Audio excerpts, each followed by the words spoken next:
உங்கள் ஜாதக கட்டத்தில் புதன் பகவான் என்ன தருவார் அப்படின்னு கேட்டால், புதன் பகவான் ஒரு அழகிய வாழ்வை தருவார், அறிவால் பிழைக்க வைப்பார். புதன் ஒரு ஜாதகத்தில் வலுத்திருக்கக்கூடிய நிலைகளில் வித்தையால் பிழைக்க வைப்பார். சரியாக படிக்காவிட்டாலும் படிக்காத மேதையாக இருக்க வைப்பார். அதிகம் படிக்காமல் நாட்டை ஆண்ட முதல்வர்களை நாம் பார்த்திருக்கிறோம். மதிப்புக்குரிய கலைஞர் ஐயா அவர்கள் உட்பட மதிப்புக்குரிய காமராஜர் ஐயா உட்பட இவர்களெல்லாம் அறிவால் வித்தையால் தனது திறமையால் பிழைத்தவர்கள். இவர்கள் மெத்த படித்தவர்கள். எப்படி இவர்களால் இந்த சமூகத்தை ஒரு தலைமை பதவிக்கு வர முடிகின்றது அப்படின்னா, அவர்களுடைய அறிவால் திறமையால் வர முடிந்தது. அந்த வகையில் இந்த புதன் ஒரு வித்தைக்காரகன். ஒரு மெக்கானிக் வேலையாக இருந்தாலும் சரி, ஒரு டிவியை பிரித்து வேலை பார்க்கக்கூடிய மனிதனாக இருந்தாலும் அதற்கு ஜாதகத்திலே புதன் பகவான் வலிமை பெற்றிருப்பார். நல்ல சோதிட ஞானம், எழுத்து திறமை,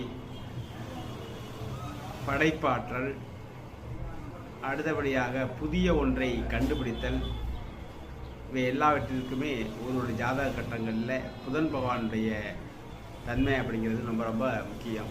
ஒரு ஜாதகத்தில் புதன் பகவான், அதிலையும் குறிப்பாக வளர்பிறை சந்திர கேந்திரத்தில் புதன் பகவான் ஒருவருக்கு அமைந்து விட்டால் அவங்க எழுத்துலாக அல்லது பேசுகிறதுல, அடுத்து கணிதம் போன்ற துறைகளில், சோதிடம், கணினி சாஃப்ட்வேரில், அதாவது சாஃப்ட்வேர் ஹார்ட்வேர்னு சொல்லுவாங்க, மென்பொருள் வன்பொருள், 2 துறைகளில் இப்படி உயரிய இடத்துல அமரக்கூடிய ஒரு யோகத்தை இந்த புதன் பகவான்கிறவர் நிச்சயமாக தரக்கூடியவராக இருப்பார். புதன் அறிவுக்கார கிரகம், இன்டெலிஜென்ஸ், கிரியேட்டிவிட்டி எல்லாவற்றிற்குமே இந்த புதன் தான் ரொம்ப ரொம்ப முக்கியம்.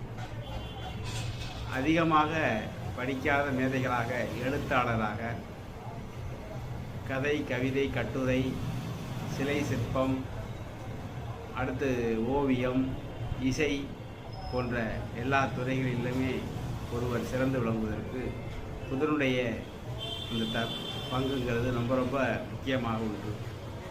தலை சிறந்த சோதிடராக ஒருத்தர் திகழனாலும் சோதிட அறிவை தெரிந்து கொள்வதற்கு, சோதிடம் பற்றிய உண்மைகளை புரிந்து கொள்வதற்கும் அவருடைய ஜாதகங்களில் புதன் வலுவாக இருக்கும். புதன் ஒரு வித்தைக்காரன், கல்விக்காரகன், அறிவுக்காரகன், அப்படி ஒரு நுணுக்கமான தன்மைகளை கண்டுபிடிக்கக்கூடியவன் புதன் பகவான் ஆவார்.